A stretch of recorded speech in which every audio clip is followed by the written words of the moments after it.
Hello बच्चों, सभी को Radhe Radhe. Riddhi Siddhi physics coaching classes में आप सभी का बहुत बहुत स्वागत है। और आज के सेशन में हम पढ़ेंगे किरण प्रकाश की कक्षा 12th भौतिक विज्ञान में जो आपका गोलीय दर्पण है, अवतल दर्पण और उत्तल दर्पण। तो उन उत्तल और अवतल दर्पण के सामने अगर किसी बिंब को रख दिया जाए तो बिंब रखने पर प्रतिबिंब कहाँ बनेगा, प्रतिबिंब की स्थिति कहाँ रहेगी, प्रतिबिंब की प्रकृति कैसी रहेगी, वो सीधा रहेगा, उल्टा रहेगा, वास्तविक रहेगा या आभासी रहेगा, उसका आकार कैसा रहेगा, छोटा रहेगा, बड़ा रहेगा, बराबर रहेगा। और साथ ही साथ में हम देखेंगे उत्तल और अवतल दर्पण के लिए रेखीय आवर्धन स्मॉल m का मान क्या होगा। तो आइए स्टार्ट करते हैं। अवतल दर्पण के लिए प्रतिबिंब की स्थिति, उसकी प्रकृति तथा रेखीय आवर्धन। देखो बच्चों, जैसा कि आप देख सकते हो, मैंने पहले से यहाँ पर एक टेबल बना दिया है, ठीक है, ताकि हमारा वीडियो ज्यादा लंबा ना हो। ठीक है, इसको एक बार आप देख लो। ठीक है, मैं समझा देता हूँ, उसके बाद एक ट्रिक बताऊंगा, तो उस ट्रिक के आधार पर आपको ये याद रखना है। ठीक है, अब पहले टेबल क्या कहता है वो देखो। पहले कॉलम में हमने क्रमांक संख्या रख दी है, यानी हमारे पास अवतल दर्पण के सामने किसी बिंब को रखने की कितनी स्थितियां है, 6 स्थितियां। ठीक है, अब बिंब की स्थिति 6 हो गई। अब बिंब को रखने पर प्रतिबिंब की स्थिति कहाँ होगी। ठीक है, प्रतिबिंब की प्रकृति कैसी होगी, यानी प्रतिबिंब उल्टा होगा या सीधा होगा। उल्टा होगा तो वास्तविक होगा, सीधा होगा तो आभासी होगा। और साथ ही साथ में इसकी ही प्रकृति के अंदर हमने रखा है कि उसका आकार कैसा होगा। रेखीय आवर्धन का मान क्या होगा, ठीक है, यानी स्मॉल m का मान लेस देन होगा, ग्रेटर देन 1 होगा या इक्वल 1 होगा, स्मॉल m का मान पॉजिटिव होगा या नेगेटिव होगा। तो ये सारे कॉन्सेप्ट आज के इस वाले सेशन में हम समझने वाले हैं, और ये बोर्ड एग्जाम में ऑब्जेक्टिव के हिसाब से बहुत ही इंपॉर्टेंट है। ठीक है, पहली स्थिति चाहे लेंस हो चाहे दर्पण, ठीक है, ये आपको ध्यान रखना है कि पहले में हम बिंब को कहां सपोज करके चलेंगे, कहां मान के चलेंगे, अनंत पे रखा हुआ, इंफिनिटी पे रखा हुआ।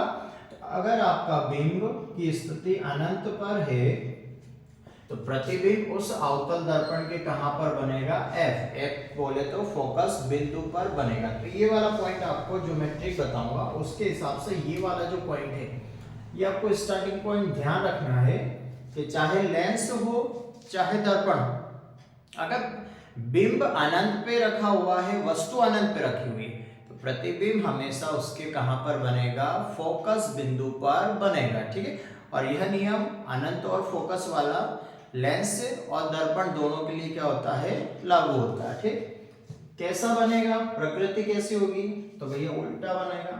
ठीक, उल्टा, जो भी प्रतिबिंब उल्टा होता है उसे क्या माना जाता है, वास्तविक, या फिर जो वास्तविक होता है वो प्रतिबिंब कैसा होता है, उल्टा होता है। ठीक, और उसका आकार कैसा होगा, बिंदु आकार का, क्योंकि बिंब तो कहाँ रखा हुआ भैया, अनंत पे रखा हुआ। तो अपने को अनंत पे रखी हुई चीज कैसी दिखाई देगी, बिल्कुल कम हो सकता ना भी दिखाई दे, लेकिन उसको हम कैसा मानेंगे, बिंदु आकार का सपोज करके मानेंगे। ठीक, अब यहां पर देखो उसका जो रेखीय आवर्धन का मान है, तो रेखीय आवर्धन जिसको हम स्मॉल m से दर्शाते हैं, पहली बात कि यहां पर माइनस क्यों लगाया, क्योंकि आपका जो प्रतिबिंब है वो वास्तविक और क्या है, उल्टा है। तो पिछले वीडियो में मैंने बताया था अगर प्रतिबिंब उल्टा होता है और वास्तविक है यानी उल्टा है तो उसके लिए m कैसा रहेगा, नेगेटिव रहेगा, और अगर प्रतिबिंब सीधा है और आभासी है तो उसके लिए m क्या रहेगा, पॉजिटिव रहेगा। ठीक, तो यहाँ पर उल्टा और वास्तविक है तो उसके लिए हमने माइनस लगा दिया, और बिंदु आकार का यानी प्रतिबिंब बहुत ही छोटा है बिंब की तुलना में, इसलिए हमने m डबल लेस देन -1 किया। तो बेटा ये समझ में आया कि माइनस क्यों लगाया, माइनस तो इसलिए लगाया क्योंकि प्रतिबिंब उल्टा और वास्तविक है, और डबल लेस देन 1 क्यों लिखा, ठीक है, क्योंकि प्रतिबिंब का जो आकार है वो बिंब से बहुत ही कम है, यानी बिंदु आकार का, इसलिए हमने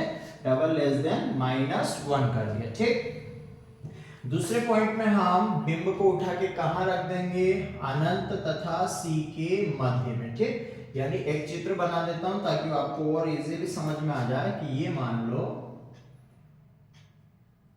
अवतल दर्पण। ठीक, ये इसका ध्रुव हो गया, ये फोकस बिंदु हो गया, ये वक्रता केंद्र हो गया और ये क्या हो गया अनंत। इन्फिनिटी पे रखा हुआ है, तो अनंत पे रखा हुआ है तो प्रतिबिंब कहाँ मिलेगा आपको? फोकस पर मिलेगा। कैसा मिलेगा? बिंदु आकार का मिलेगा, उल्टा होगा, वास्तविक होगा। उल्टे और वास्तविक के लिए m का मान कैसा होगा? नेगेटिव होगा, और बहुत ही छोटा तो m क्या होगा? डबल लेस देन क्या होगा? -1। अगले स्टेप में हम इस वाले बिंब को कहां उठा के रखेंगे? अनंत और c के मध्य में। ठीक, तो जब अनंत और c के मध्य में होगा तो प्रतिबिंब कहां बनेगा? प्रतिबिंब की स्थिति कहां होगी? तो प्रतिबिंब बनेगा f तथा c के मध्य में। कैसा बनेगा? उल्टा होगा, वास्तविक होगा, और वस्तु से क्या होगा? छोटा। देखो ध्यान रखना कि अब बिंब दर्पण के धीरे धीरे कहां आ रहा है? पास आ रहा है। तो पहले बिंदु आकार का था, लेकिन अब बिंदु आकार से थोड़ा बढ़ गया, लेकिन अभी भी बिंब से तो कैसा है? वो छोटा है। ठीक है, इसलिए m का मान अभी भी लेस देन 1 है। और -1 क्यों है? क्योंकि आपका जो प्रतिबिंब वो उल्टा और क्या है? वास्तविक। और उल्टा और वास्तविक होता है वो कैसा होता है? उसके लिए आवर्धन कैसा होता है? ऋणात्मक होता है। ठीक, तीसरे में कहां पर रख दिया? C बोले तो क्या होता है? वक्रता केंद्र। अगर वक्रता केंद्र पर रखा तो प्रतिबिंब कहां बनेगा? वक्रता केंद्र पर बनेगा। ठीक है, कैसे बनेगा? उल्टा बनेगा, वास्तविक बनेगा, और वस्तु के बराबर। यानी अगर आपने C पर रखा और C पर बना तो ये आपस में क्या होंगे? बराबर होंगे। ये आपको ध्यान रखना। उल्टा और वास्तविक है तो -1 माइनस आ गया 1, और वस्तु के बराबर है, इसलिए m का मान क्या हो गया? बराबर -1, यानी इक्वल हो गया, क्योंकि बिंब और जो आपका प्रतिबिंब है उनकी लंबाई क्या हो गई? बराबर होगी, उनका आकार क्या हो गया? बराबर हो गया। ठीक, चौथी स्थिति में कहां आएगा? C तथा F के मध्य में। तो प्रतिबिंब कहां बनेगा? C तथा अनंत के मध्य में बनेगा। कैसा बनेगा? उल्टा बनेगा, वास्तविक बनेगा, और वस्तु से बड़ा। भैया बिंब की जो लंबाई वो तो फिक्स है ना। प्रतिबिंब पहले बिंदु आकार का था, फिर बिंब से थोड़ा छोटा था, फिर बिंब के क्या हो गया? बराबर हो गया, फिर बिंब से क्या हो गया? बड़ा, फिर और बड़ा हो जाएगा। ठीक है, इस प्रकार से ये धीरे धीरे क्या होता जाएगा? बढ़ता जाएगा प्रतिबिंब। तो वस्तु से बड़ा हो गया तो m का मान क्या हो गया? ग्रेटर देन हो गया। मैंने क्या कहा था कि अगर प्रतिबिंब बिंब से बड़ा होगा तो m का मान 1 से अधिक होगा। ठीक है, तो m ग्रेटर देन 1, लेकिन माइनस क्यों आया? तो भैया माइनस तो अपना शुरू से आता हुआ है, क्योंकि शुरू से अपना जो प्रतिबिंब है वो उल्टा और वास्तविक, उल्टा वास्तविक, उल्टा वास्तविक, उल्टा और वास्तविक। और उल्टे और वास्तविक के लिए रेखीय आवर्धन का मान क्या होता है? -1। ठीक है, तो माइनस लगा दिया यहाँ पर हमने, और उसके बाद फिर यहाँ पर अगले स्टेप में कहां पर रखा हमने? बिंब को कहां रखा? गोलीय दर्पण के फोकस बिंदु पर, अवतल दर्पण के फोकस बिंदु पर। तो कहां बनेगा ये? अनंत पर बनेगा। ठीक है, ये वाला अनंत पर बनेगा। और कैसा बनेगा? उल्टा, वास्तविक, और वस्तु से बहुत बड़ा। ठीक है, तो उल्टा और वास्तविक है इसलिए यहाँ पर माइनस आ रहा है, और वस्तु से बहुत बड़ा है। ठीक है, इसलिए क्या हो गया? डबल ग्रेटर देन 1 हो गया। और लास्ट स्टेप में हम बिंब को कहां रखेंगे? उस गोलीय दर्पण अवतल दर्पण के फोकस बिंदु, और P का मतलब उसका पोल हो गया, यानी ध्रुव के मध्य में रखेंगे। कहां बनेगा? दर्पण के पीछे। देखो यहां तक जाने के बाद, अनंत तक जाने के बाद दर्पण के आगे तो कोई जगह नहीं बची, क्योंकि प्रतिबिंब तो कहां तक चला गया? अनंत तक। अब अनंत के बाद तो कोई जगह नहीं बची, तो वो प्रतिबिंब अब कहां जाएगा? दर्पण के पीछे। तो अनंत के बाद कोई जगह नहीं, तो अब दर्पण के कहां बनेगा? पीछे। और ध्यान रखिएगा कि अगर कोई भी प्रतिबिंब दर्पण के पीछे बनता है तो वो आभासी होता है। बेटा कैसा होता है? आभासी। जो पर्दे के पीछे हो, दर्पण के पीछे हो, वो कैसा होगा? आभासी होगा। उसको हम रियलिटी, दर्पण के पीछे, पर्दे के पीछे कौन है अपन कैसे बता सकते हैं? अपन केवल आभास तो कर सकते हैं, उसका इमेजिंग कर सकते हैं। ठीक है, इस वजह दर्पण के पीछे या पर्दे के पीछे आपका प्रतिबिंब प्राप्त होगा, और जो दर्पण के पीछे होता है, पर्दे के पीछे होता है, वो कैसा होता है? आभासी होता है। और जो आभासी होता है उसे कैसा माना जाता है? सीधा। ठीक है, और वस्तु से क्या होगा? बड़ा। तो देखो यहाँ एक कंडीशन है कि सीधा और कैसा है? आभासी। इसलिए आभासी के प्रतिबिंब के लिए क्या हो गया? यहाँ पर प्लस आ गया, और चूंकि वस्तु से अभी भी प्रतिबिंब बड़ा है इसलिए m ग्रेटर देन क्या हो गया? 1। ठीक है, तो यहाँ पर प्लस क्यों आया? ये बात आगे समझ में। इन पांचों ही स्थितियों में जो प्रतिबिंब था वो उल्टा था और वास्तविक था, और उल्टे और वास्तविक प्रतिबिंब के लिए जो आपका चिन्ह है वो कौन सा यूज किया जाता है, नेगेटिव। रेखीय आवर्धन का मान कैसा होता है, ऋणात्मक होता है। और सीधे और आभासी प्रतिबिंब के लिए रेखीय आवर्धन का मान कैसा होता है, धनात्मक होता है। रही बात कब ग्रेटर देन होगा, कब डबल ग्रेटर देन होगा, कब इक्वल होगा, कब लेस देन होगा, कब डबल लेस देन होगा। तो अगर प्रतिबिंब बहुत छोटा है तो डबल लेस देन हो गया, छोटा है तो लेस देन हो गया, बराबर है तो इक्वल हो गया, ठीक है। और बड़ा है तो m ग्रेटर देन 1 हो गया, बहुत बड़ा है तो m डबल ग्रेटर देन 1 हो गया, और बड़ा है तो m ग्रेटर देन 1। इस प्रकार से कितनी स्थितियां होती है, इसमें 6 स्थितियां होती है। लास्ट में फिर एक पोल बच जाता है, और पोल कहाँ होता है, परावर्तक पृष्ठ के अंदर होता है, ठीक है, दर्पण के अंदर होता है ध्रुव। और अगर मान लो कि वहां पर अगर वस्तु को रख दिया जाए, मान लो पॉसिबल हो गया कि रख दिया, तो वहां पर वस्तु रखने पर प्रतिबिंब उसी आकार का बनेगा, ठीक है। अगर आपने ध्रुव कैसे भी करके, अगर दर्पण के ध्रुव पर आपने किसी बिंब को रख दिया, P पर रख दिया, जो कि संभव नहीं है, लेकिन अगर रख दिया P पर, तो प्रतिबिंब भी उसी आकार का बनेगा, सीधा बनेगा और आभासी बनेगा, ठीक है। तो ये वाला पॉइंट अपने इसमें नहीं है, आपको ये 6 स्थिति अपने को बोर्ड एग्जाम के हिसाब से ध्यान रखना, ठीक। अब यहां से इसको ट्रिक में बताने जाना, उस ट्रिक से आप क्या करेंगे, इसको याद रखेंगे, क्योंकि इतना सारा टेबल याद रखना संभव नहीं है। ट्रिक से याद रखोगे तो आपको याद रहेगा, ठीक है। तो देखो बेटा, ये आपका बिंब हो गया, तो मैं बिंब को ऑब्जेक्ट O के द्वारा दर्शा रहा हूं। किसके द्वारा दर्शा रहा हूं, O के द्वारा, ठीक। और एक पॉइंट तो आपको स्टार्टिंग का याद रखना कि अगर बिंब कहां रखा हो, अनंत पर, तो प्रतिबिंब कहां बनेगा, फोकस पर बनेगा। कैसा बनेगा, उल्टा बनेगा। उल्टा होता है वो वास्तविक होता है। और चूंकि बिंब कहां रखा हुआ, अनंत पर, तो प्रतिबिंब कैसा बनेगा, बिंदु आकार का बनेगा। तो ये वाला पॉइंट तो आपको याद रखना है। उसके बाद क्या करना, वो ध्यान से सुनो कि जो आपका प्रतिबिंब अभी F पर प्राप्त हो रहा है, यहाँ पर F पर जो प्राप्त हो रहा है, इस प्रतिबिंब को आप धीरे धीरे किधर की ओर, लेफ्ट हैंड साइड आप शिफ्ट करेंगे। किधर की ओर लेके जाना है, लेफ्ट हैंड साइड। और ये जो आपका बिंब है, ये किधर की ओर जाएगा, राइट हैंड साइड आपको एक एक स्थिति में शिफ्ट करना।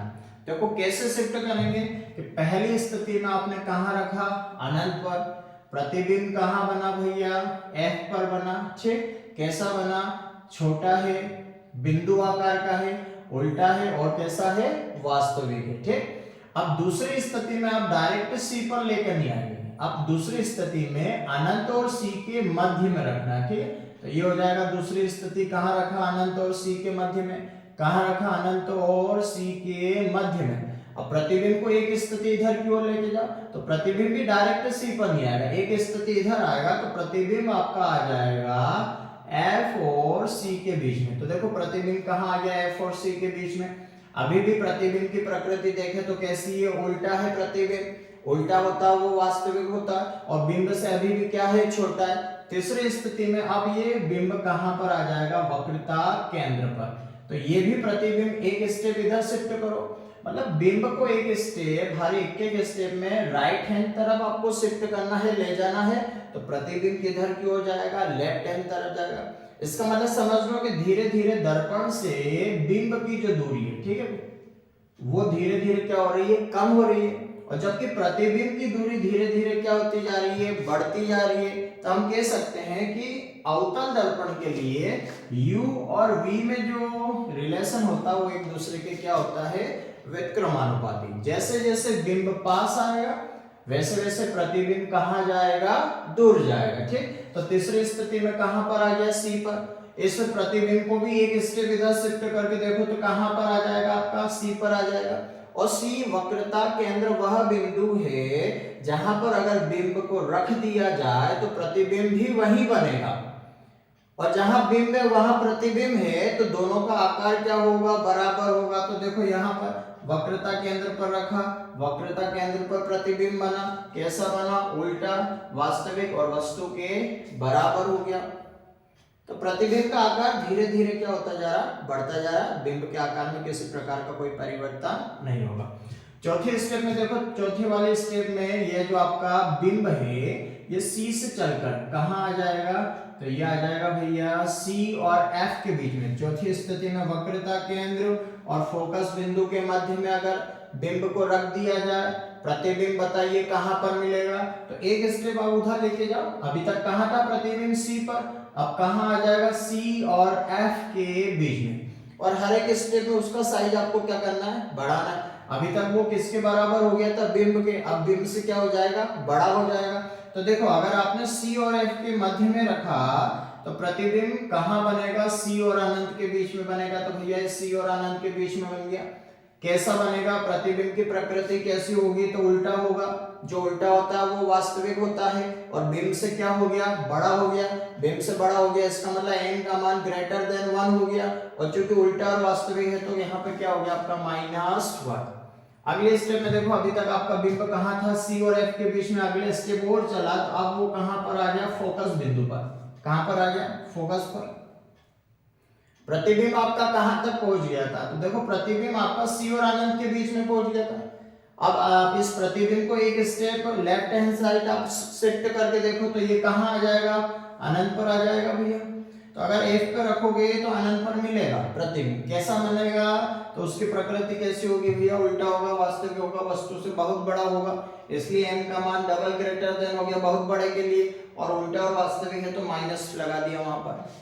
और लास्ट स्टेप देखो कि आपका जो बिंब है वो फोकस बिंदु और ध्रुव के कहां होगा, बीच में होगा। कहां पर होगा, फोकस बिंदु और ध्रुव के मध्य में। तो अब प्रतिबिंब कहां जाएगा, कि सोचो प्रतिबिंब तो अनंत पर पहुंच गया, अनंत है ना आखिरी सीमा हो गई। अब आगे प्रतिबिंब के लिए कोई जगह नहीं है, तो अब प्रतिबिंब कहां बनेगा, दर्पण के पीछे बनेगा। और दर्पण के पीछे जो होता है वो आभासी होता है बेटा। कैसा होता है वो, आभासी। और आभासी होता है वो कैसा होता है, सीधा होता है। तो देखो जब F तथा P के मध्य रखोगे तो दर्पण के पीछे, पर्दे के पीछे मिलेगा। कैसा बनेगा, सीधा और आभासी, और वस्तु से क्या है, बड़ा है। और सीधे और आभासी के लिए रेखीय आवर्धन का मान धनात्मक होता है। आभासी प्रतिबिंब के लिए कैसा होता है, रेखीय आवर्धन का मान धनात्मक होता है, सीधा, ठीक है, प्लस y की तरफ है, धनात्मक होगा। और बड़ा है तो ग्रेटर देन क्या होगा, इसमें 1 होगा, ठीक है। इस वाली ट्रिक से आपको याद रखना है। और इसमें पहला पॉइंट आपको जरूर ध्यान रखना है कि अनंत पे होगा तो कहां पर होगा, F पर होगा, और कैसा होगा, उल्टा, वास्तविक, बिंदु आकार का, ठीक है। और फिर एक एक स्टेप आपको बिंब को कहां ले जाना है, दर्पण के पास में ले जाना, और प्रतिबिंब को एक एक स्टेप कहां ले जाएंगे, दर्पण से दूर ले जाएंगे। तो इस तरह हमने देखा कि किसी अवतल दर्पण के सामने किसी बिंब को रखने की कितनी स्थितियां संभव है, 6 स्थितियां। अब बोर्ड एग्जाम में या कोई सा भी साइंस का एग्जाम है आपका, कंपटीशन एग्जाम, तो उसमें कुछ भी पूछा जा सकता है। जैसे कि फॉर एग्जांपल के लिए मैं कुछ क्वेश्चन यहाँ से बना देता हूँ इसी टेबल से, कि आपसे पूछा जाए कि वह कौन सा संयुग्मी बिंदु है। संयुग्मी बिंदु क्या होता है वो ध्यान से सुन लेना। संयुग्मी बिंदु मुख्य अक्ष पर ऐसे 2 बिंदु होते हैं जिनमें से अगर किसी एक बिंदु पर बिंब रख दिया जाए, एक बिंदु पर क्या रख दिया जाए, बिंब रख दिया जाए, तो उसका प्रतिबिंब दूसरे बिंदु पर मिलेगा। और दूसरे बिंदु पर अगर क्या रख दिया जाए, बिंब रख दिया जाए, तो उसका प्रतिबिंब पहले वाले बिंदु पर प्राप्त होगा। तो आपने क्या देखा कि अगर आप अनंत पे रखोगे तो कहां मिलेगा, फोकस पर, और अगर फोकस पर रखोगे तो कहां मिलेगा, अनंत पर। तो ये जो अनंत है और जो F है ये कैसे बिंदु है बेटा, संयुग्मी बिंदु है, ठीक। उसी के साथ आपको ध्यान रखना है कि वह कौन सा बिंदु है अवतल दर्पण में, वह कौन सा दर्पण है, कौन सा बिंदु है जिस पर अगर बिंब को रख दिया जाए तो प्रतिबिंब भी वहीं पर प्राप्त होगा। तो वो आपका कौन सा बिंदु रहेगा भैया, वक्रता केंद्र। देखो अगर वक्रता केंद्र C पर रखोगे, प्रतिबिंब भी कहां मिलेगा आपको, C पर मिलेगा। और इसके अलावा कुछ भी पूछ लिया जाए कि अगर अवतल दर्पण के सामने कोई आपका बिंब है वो C यानी वक्रता केंद्र और फोकस बिंदु के मध्य में रखा हुआ है, बताइए इसके लिए रेखीय आवर्धन का मान क्या होगा, बताइए इसकी स्थिति क्या होगी, प्रतिबिंब आभासी होगा, वास्तविक होगा, क्या होगा। तो ये पूरा इस वाले टेबल से कई सारे क्वेश्चन यहाँ से पुट अप हो सकते हैं एग्जाम में। तो ये टेबल अच्छी तरीके से आप ध्यान रखिएगा और इसको ऐसे याद नहीं रखना है, इसको इस वाली ट्रिक से आपको याद रखना है, ठीक है। अगर ट्रिक में आपको कोई दिक्कत आ रही है तो मेरे को कमेंट्स करके आप बता दीजिएगा, एक बार फिर से मैं आपको समझा दूंगा, ठीक। अब यहाँ पे आप एक बात और ध्यान रखना कि मान लो एक क्वेश्चन आ गया कि किसी अवतल दर्पण के लिए बताइए रेखीय आवर्धन का मान क्या होता है, ठीक है। तो किसी अवतल दर्पण के लिए रेखीय आवर्धन का मान m ग्रेटर देन 1 होगा, m लेस देन 1 होगा, m इक्वल 1 होगा। क्या हो सकता है, तो हमने क्या देखा कि ग्रेटर देन 1 ये तब होगा जब प्रतिबिंब क्या होता है, बड़ा होता है। तो क्या अवतल दर्पण में प्रतिबिंब बड़ा बनता है, बिल्कुल बनता है। देखो यहाँ पर देखो प्रतिबिंब क्या है, बड़ा है, यहाँ पर बड़ा है और यहाँ पर बड़ा। तीन स्थितियों में प्रतिबिंब क्या बनता है, बड़ा बनता है। m लेस देन 1 कब होगा, जब प्रतिबिंब कैसा बनता हो, छोटा। तो क्या अवतल दर्पण में कहीं पर ऐसी स्थिति है कि प्रतिबिंब छोटा बन सके, बिल्कुल बन सकता है। ये देखो यहाँ पर बिंदु आकार का है और यहाँ पर क्या है, छोटा। दो स्थितियां ऐसी है जिसमें प्रतिबिंब कैसा होता है, छोटा होता है। और m इक्वल 1, m का मान बराबर है, क्या ऐसा संभव है, m इक्वल 1 हो सकता है, तो बिल्कुल हो सकता है। m इक्वल 1 का मान मतलब हुआ कि क्या प्रतिबिंब का आकार बिंब के आकार के बराबर हो सकता है। हाँ, एक स्थिति ऐसी है जिसमें यह संभव है और वो है आपका वक्रता केंद्र। अगर वक्रता केंद्र पर रखा तो आपका कैसा बनेगा, प्रतिबिंब वस्तु के बराबर बनेगा। तो इसमें जो ऑप्शन आएंगे उसमें आएंगे ये सभी। तो अवतल दर्पण के लिए m ग्रेटर देन 1 भी हो सकता है, लेस देन 1 भी हो सकता है, m इक्वल 1 भी हो सकता है, m का मान धनात्मक भी हो सकता है और m का मान ऋणात्मक भी हो सकता है। देखो इन पांचों ही केस में m का मान कैसा है, माइनस माइनस माइनस माइनस। और एक केस है जिसमें प्रतिबिंब कैसा बन गया, दर्पण के पीछे सीधा और आभासी, तो उसके लिए m का मान कैसा हो गया, प्लस हो गया, ठीक है। तो ये सारी स्थितियां अवतल दर्पण के लिए क्या है, संभव है, ठीक है। आइए बात कर लेते हैं कि उत्तल दर्पण के लिए क्या होगा। उत्तल दर्पण के सामने हम अगर किसी बिंब को रख दें तो प्रतिबिंब कहाँ बनेगा, प्रतिबिंब की स्थिति क्या होगी, उसकी प्रकृति क्या होगी और उसके लिए रेखीय आवर्धन का मान क्या होगा, ठीक।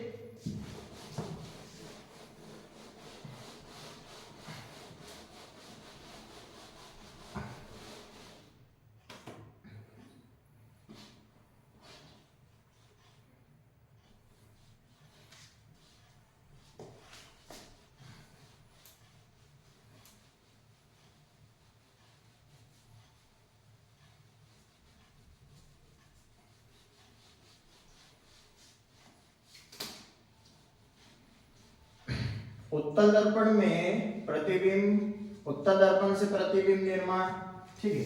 उत्तल दर्पण के सामने अगर किसी बिंब को रख दिया तो प्रतिबिंब कहाँ बनेगा, कैसा बनेगा, ठीक है। उसकी प्रकृति क्या होगी, m का मान उत्तल दर्पण के लिए क्या होगा, ये अपने को इसमें देखना, ठीक है।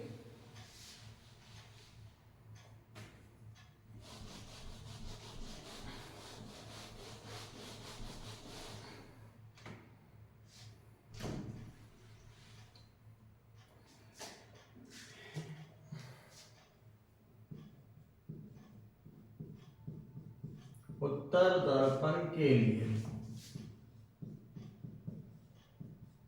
प्रतिबिंब की स्थिति, उसकी प्रकृति देखेंगे और साथ ही साथ में उसके लिए हम क्या देखेंगे, रेखीय आवर्धन का मान देखेंगे, ठीक है। स्थिति, प्रकृति और रेखीय आवर्धन, जैसा कि हमने अवतल दर्पण के लिए देखा। अब देखो बेटा उत्तल दर्पण में क्या होगा कि पहला वाला तो वही केस होगा कि अगर आपका बिंब कहाँ रखा हुआ हो, ठीक है, बिंब की दूरी को हम कैसे दर्शाते ही हो, अगर बिंब कहाँ रखा हो, अनंत पर। तो मैंने पहले ही बोला कि ये जो पहला पॉइंट है, चाहे कोई सा भी लेंस हो, कोई सा भी दर्पण हो, उसके लिए यही होगा। अगर अनंत पर होगा तो कहाँ बनेगा, फोकस पर। तो प्रतिबिंब कहाँ बनेगा, प्रतिबिंब की स्थिति कहाँ होगी, यानी प्रतिबिंब की स्थिति का मतलब हुआ कि V कहाँ होगा। तो अगर अनंत पर रखोगे तो उत्तल दर्पण के लिए भी V कहाँ पर होगा, उसके फोकस बिंदु पर होगा, ठीक है। और कैसा बनेगा भी, प्रकृति क्या होगी, तो उस प्रतिबिंब की जो प्रकृति है वो होगा कि सीधा बनेगा, आभासी बनेगा, ठीक है। और साथ ही साथ में अनंत पे तो कैसा बनेगा, बिंदु आकार का बनेगा, ठीक।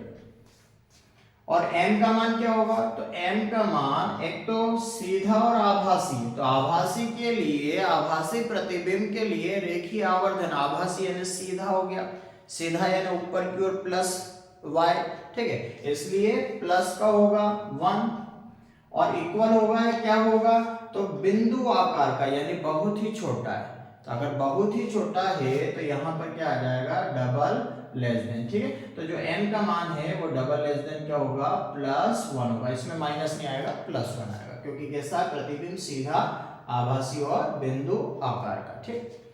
उसके बाद फिर जो दूसरा केस है, दूसरे केस में आप उत्तल दर्पण के सामने उसके ध्रुव और अनंत के बीच में कहीं पर भी बिंब को रख दो, कहीं पर भी, ठीक है। जैसे ये उत्तल दर्पण मान लो आपका, ये उत्तल दर्पण अंदर की ओर पॉलिश करती, किसे कहते हैं, उत्तल दर्पण, जिसका उभरा हुआ पृष्ठ परावर्तक पृष्ठ की तरह क्या करता हो, कार्य करता हो। बिंब को हमेशा कहाँ रखा जाएगा, परावर्तक पृष्ठ के सामने। तो ये तो हो गया आपका P, यहाँ हो गया आपका F और यहाँ हो गया आपका C, और ये P है और इधर क्या हो गया, अनंत हो गया। तो अगर आपने अनंत पर रखा तो प्रतिबिंब कहाँ बनेगा, F पर बनेगा। कैसा बनेगा, सीधा बनेगा, आभासी बनेगा, और कैसा बनेगा, अनंत पर है तो बिंदु आकार का।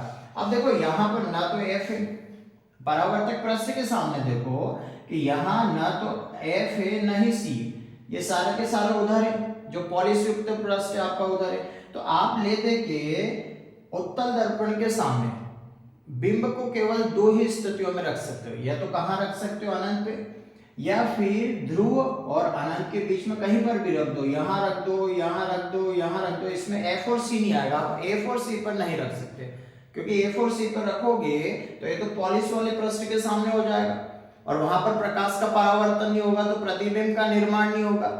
और प्रतिबिंब निर्माण के लिए बिंब को हमेशा कहाँ रखा जाता है, परावर्तक पृष्ठ के सामने। तो परावर्तक पृष्ठ के सामने एक तो अनंत और एक P है, अनंत पे रखोगे तो फोकस पे मिलेगा, और उसके अलावा दूसरी स्थिति में अनंत तथा ध्रुव के मध्य में, P के मध्य में कहीं पर भी रख दो आप, ठीक है, यहाँ रख दो, यहाँ कहीं पर भी रख दो, तो प्रतिबिंब हमेशा आपको कहाँ मिलने वाला है, आपका जो फोकस बिंदु है और ध्रुव के बीच में मिलेगा, ठीक है। ध्यान रखना कहाँ मिलेगा, P तथा F के मध्य, कहाँ मिलेगा बेटा, P तथा F के मध्य, ध्रुव तथा फोकस बिंदु के मध्य में मिलेगा। और कैसा बनेगा, प्रतिबिंब की प्रकृति कैसी होगी, तो सीधा होगा। जो सीधा होता है वो कैसा होता है, आभासी होता है, और अभी भी बिंब से क्या होगा, छोटा होगा, ठीक है। तो बिंब से छोटा है इसलिए m लेस देन होगा, और सीधा और आभासी है तो लेस देन क्या होगा, +1 होगा, ठीक। बस, तो उत्तल दर्पण में किसी बिंब को रखने की दो ही स्थितियां संभव है, या तो आप कहां रख दो, अनंत पे, या फिर आप अनंत और P के मध्य में कहीं पर भी रख दो। F और C पर रखना संभव नहीं है, क्योंकि F और C किधर होते हैं, कलायुक्त पृष्ठ की ओर होते हैं। परावर्तक पृष्ठ के इधर एक तो ध्रुव और एक और क्या हो गया आपका अनंत, और ध्रुव अनंत, ध्रुव तो वैसे भी बीच में होता है, दोनों के लिए कॉमन है, ठीक है। तो इस वजह से दो ही स्थितियां संभव है, और दोनों ही स्थितियों में एक स्थिति तो अनंत पर होगा तो फोकस पर बनेगा, ये तो कॉमन है सबके लिए। अब अनंत और ध्रुव के बीच में कहीं पर भी रख दो, प्रतिबिंब हमेशा ध्रुव और फोकस के बीच में बनेगा, सीधा बनेगा, आभासी बनेगा, छोटा बनेगा, छोटा इसलिए लेस देन हो गया, और सीधा और आभासी इसलिए प्लस हो गया, लेस देन +1, ठीक। अब इस वाले में आपने क्या देखा कि उत्तल दर्पण के लिए जो रेखीय आवर्धन का मान है, सबसे अच्छा क्वेश्चन है, उत्तल दर्पण के लिए रेखीय आवर्धन का मान क्या, m>1 होता है क्या उत्तल दर्पण में कभी प्रतिबिंब बड़ा बनेगा क्या, नहीं बनेगा, तो ये नहीं हो सकता। क्या m=1 होता है क्या उत्तल दर्पण में प्रतिबिंब कभी बिंब के बराबर होगा क्या, नहीं हो सकता। उत्तल दर्पण में प्रतिबिंब हमेशा बिंब से छोटा होता है, सीधा होता है, आभासी होता है। इसीलिए उत्तल दर्पण का एक सबसे अच्छा मुख्य उपयोग होता है वाहनों में ट्रैफिक ग्लास के रूप में। वाहनों में ट्रैफिक ग्लास के रूप में यह पक्ष दृश्य देखने के लिए कौन से दर्पण का उपयोग किया जाता है, तो आपका आंसर क्या होगा बेटा, उत्तल दर्पण का उपयोग किया जाता है। और क्यों किया जाता है, उसका कारण क्या है, क्योंकि उसका कारण ये है क्योंकि उत्तल दर्पण में प्रतिबिंब हमेशा कैसा बनता है, सीधा बनता है, आभासी बनता है, और वस्तु से बिंब से क्या होता है, छोटा होता है। ऐसा होने से उसका जो दृश्य क्षेत्र है वो क्या हो जाएगा, बढ़ जाएगा। मतलब छोटे से ग्लास में ज्यादा से ज्यादा आने वाले जो वाहन है उसके प्रतिबिंब हमको दिखाई देंगे। तो अगर क्वेश्चन आता है कि पक्ष दृश्य देखने के लिए वाहनों में ट्रैफिक ग्लास या फिर जो आपका वाहनों में जो साइड ग्लास है उसके रूप में कौन से दर्पण का उपयोग किया जाता है, तो भूलना मत, कौन से दर्पण का उपयोग किया जाता है, उत्तल दर्पण का। और अगर वो पूछे कि क्यों किया जाता है तो उसका कारण हम क्या बताएंगे, क्योंकि उत्तल दर्पण में प्रतिबिंब हमेशा सीधा, आभासी और वस्तु से कैसा बनता है, छोटा बनता है, जिसके कारण उसका दृश्य क्षेत्र क्या हो जाता है, बढ़ जाता है। इसीलिए उत्तल दर्पण का उपयोग वाहनों में ट्रैफिक ग्लास या फिर साइड ग्लास के रूप में किया जाता है। ठीक है, इसी के साथ उत्तल दर्पण का उपयोग जो सजावटी सामान होते हैं, ठीक है, जो आपने मान लो दरवाजों पर जो ऐसी झालर सी आती है लटकाने की, इससे क्या सजाने की, तो उसमें भी उत्तल दर्पण का उपयोग किया जाता है। तो उत्तल दर्पण का उपयोग आप सजावटी सामान में भी कह सकते हो। उसी के साथ जो आपके स्ट्रीट लाइट के जो लैंप होते हैं उनमें भी कौन से दर्पण का उपयोग किया जाता है, ठीक है, तो उनमें भी आपका उत्तल दर्पण का उपयोग किया जाता है। तो ये हो जाएंगे 2-3 आपके उत्तल दर्पण के उपयोग। इसी के साथ सुन लो अवतल दर्पण के उपयोग क्या होते हैं। तो अवतल दर्पण के उपयोग हम दाढ़ी बनाने वाला जो दर्पण लेते हैं उसमें अवतल दर्पण का उपयोग किया जाता है। जो टॉर्च की लाइट होती है उसमें अवतल दर्पण का उपयोग किया जाता है। जो वाहनों की हेड लाइट होती है उसमें किसका उपयोग किया जाता है, अवतल दर्पण का उपयोग किया जाता है। डॉक्टर जब नाक कान के आंतरिक भागों को देखते हैं तो उन भागों को बड़ा करने के लिए, तो बड़ा करने का काम कौन करता है, बड़ा प्रतिबिंब कौन दिखाता है, उत्तल दर्पण तो नहीं दिखाएगा, क्योंकि उत्तल दर्पण में तो हमेशा छोटा। तो डॉक्टर के द्वारा नाक कान आदि की जांच करने में भी कौन से दर्पण का उपयोग किया जाता है, अवतल दर्पण का उपयोग किया जाता है। तो इस तरीके से हमने ये 4 से 5 वीडियो में आपका मिरर से रिलेटेड, जो स्फेरिकल मिरर से रिलेटेड जो भी था वो मैंने आपको समझा दिया है। अगले वीडियो में हम लेके आएंगे समतल दर्पण किसे कहते हैं, समतल दर्पण कुछ इम्पोर्टेंट प्रॉपर्टीज जो आपके एग्जाम में या कंपटीशन एग्जाम में पूछी जाती है। ठीक है, तो जुड़े रहिए आप Riddhi Siddhi physics coaching classes के साथ। अपने दोस्तों लोगों को शेयर करिएगा, और जिसने अभी तक मेरे चैनल को सब्सक्राइब नहीं किया है वो सब्सक्राइब करके बेल आइकन को दबा दीजिएगा, ताकि आपको डेट टू डेट आपको अपडेट की जानकारी मिलती रहे। ठीक है, इसी के साथ अपन विदा लेते हैं। ठीक है, सभी को राधे राधे, सभी को शुभ रात्रि।